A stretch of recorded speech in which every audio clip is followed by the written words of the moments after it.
Whoa, I'm pulling out at the station. I have Brother Wesley. Yes. I know very well, good brother. Yes. I have my leader right here, Brother Salim of the Flaming Crescent Society, and I am a card carrying member, as he always says. Salam alaikum. Well, salam. Thank you for having me, brother. Yes, sir. Could you please introduce yourself to the people? Pretty sure they know who you are anyway, but please. Well, I mean, basically, I'm just your average black guy. Yes, You sir. know, I just happen to have knowledge of self. I know what it means to be a black man. I know what it means to have been risen from the dirt. And today, I feel is a blessed day just because I woke up this morning. Yes, sir. It's my leader. Let me help. Go ahead, my brother. And I'm Brother Salim. Let me subordinate myself. All right. I'm Brother Salim Abdul Khalik. I founded a newsletter entitled The Flaming Crescent in honor of Brother Malcolm X several years ago. And he did an article about me. I loved it, but anyway, it's time for us to get down to work now. You know, there's a lot of people that don't know about the bankers and the bankers that control the people and that control the politicians. Is this banking system real? Do they have their clutches on the politicians' necks and control people? Who are the bankers? I know the rock chop, but go ahead. If you don't mind, Go ahead. we'll talk. You're talking about the bankers. The bankers are just the forefront of the banking society. Who are they? Well, every dollar that the United States Treasury mints, each dollar that's made has interest on it. Okay. When $1 is made, it has an interest on it. So every dollar that's made, when it's made, the government owes the bank that interest on that dollar. This is how we get our credit society. I'm talking about probably stemming back. Who are the Rothschilds? What? I'm talking about going back. Who are the Rothschilds? What? How did they gain such control? Who? What?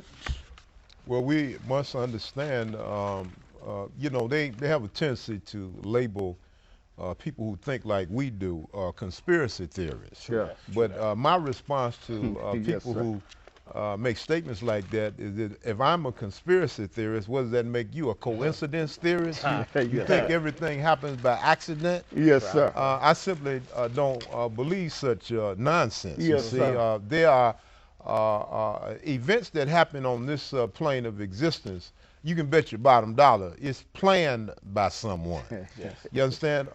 We go back to the Gulf of Tonkin incident, which led to the Vietnam War.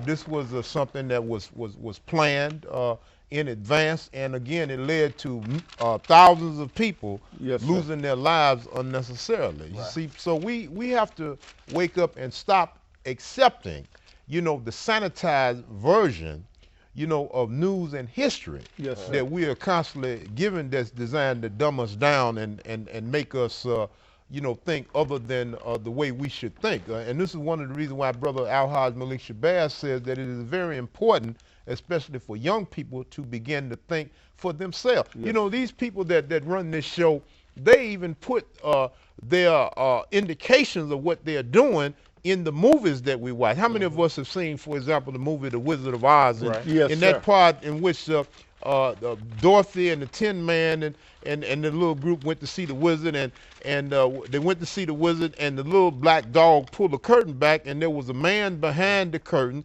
that was operating the controls. Do you understand what I'm saying? Okay. So this is only symbolic of what's been happening in this society in which we live in. I say that the things that we think is ain't, and the things that that ain't really is. Okay. You see, Okay. because we're living in the land of make believe, True that. Okay. True and that. they have done a very thorough job of pulling the wool over our eyes. Sad. That if you think about your science fiction movies, Right. we'll talk about The Matrix. You know, Good we're all example. Yes, sir. plugged Right. into the Right. matrix. That's right. You know, if you unplug yourself from the matrix, you'll see the reality of what we call life. That's right. And if you see the reality of what we call life, it has nothing to do with what we taught about all our lives. That's right. It makes everything that we were taught a complete lie. Yes. That's right. You know, we've been deceived our lives. You said history. His story. His story. Yes, sir. You know, right. it's his story. See, when we're in school, we're taught that the black man was a slave and he was freed from a slave. Yes, sir. But if you do the true research, you'll find out that the black man enslaved all other races and set them forth. We just, because of greed, lost our power, and now our children are our leaders. Okay.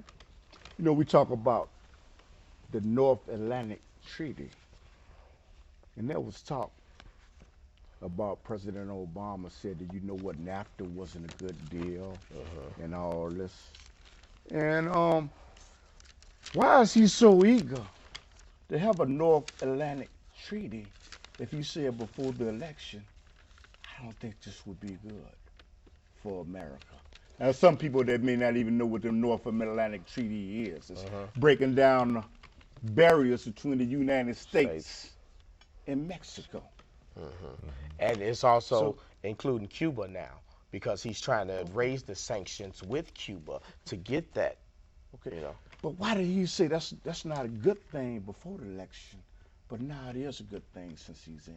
Because the powers that be, which is not him.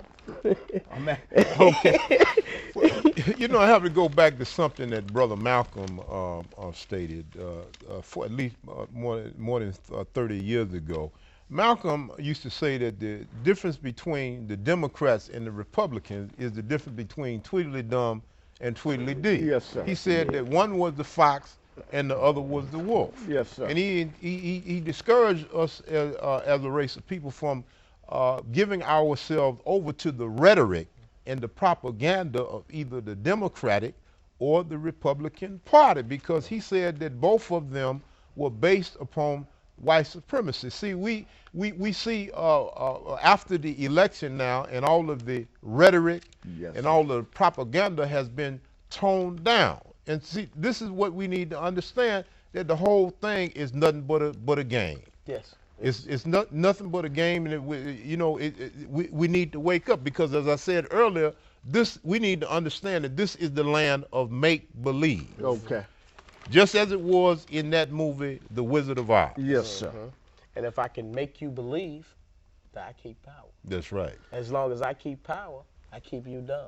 That's the right. longer I keep you dumb, the longer I keep power. The longer I keep power, the less money you have. See, let me add something else. Yes. There's a great leader in black history that not many of us know that much about. His name was Martin Delany, and I encourage people to do research into Martin Delany, because Martin Delany was the father of black nationalism and Pan-Africanism long before the Honorable Marcus Mosiah Garvey. Okay. Well, Martin Delany did some research into the etymology of citizenship. We hear this, that we as black people are citizens of America. Well, Martin Delany did some research into the origin. He went back to the Latin origin of the word citizen, and he said that our leaders were fooling us, because when he did an etymological research into the Latin origin of the word citizen, he found out that the word meant a person who had never been enslaved. So Martin Delany said that the term citizen could never refer to black people. Oh, wow, man. You see? That's heavy. But, go ahead. I can agree and disagree at the same time, because that goes back to my original statement, because we were the ones who did the most enslaving. You know, like when Columbus found America, it took him so long to travel that he was lost by the time he so-called found America. But how can you find a place where there are people living? Well, that's a good point, and that brings me to another point in terms of us referring to